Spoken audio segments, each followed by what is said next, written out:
ರಾಗಿಯ ಮುದ್ದೆ ಮುರಿಸಿ ಉಪ್ಪೆಸರಿನ ಖಾರ ಕಲಸಿ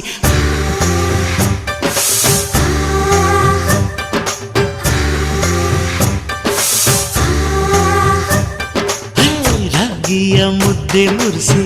ಉಪ್ಪೆಸರಿನ ಖಾರ ಕಲಸಿ ರಾಗಿಯ ಮುದ್ದೆ ಮುರಿಸಿ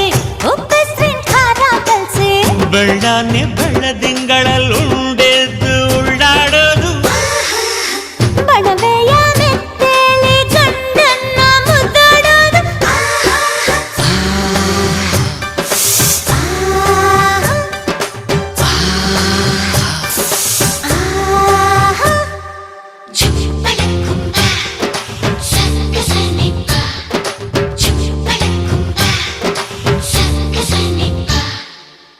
ಪಿಂಡಿಯ ಬೆಲ್ಲ ಕುಟ್ಟಿ ಹೆಂಚಗಲ ಒಬ್ಬ ತಟ್ಟಿ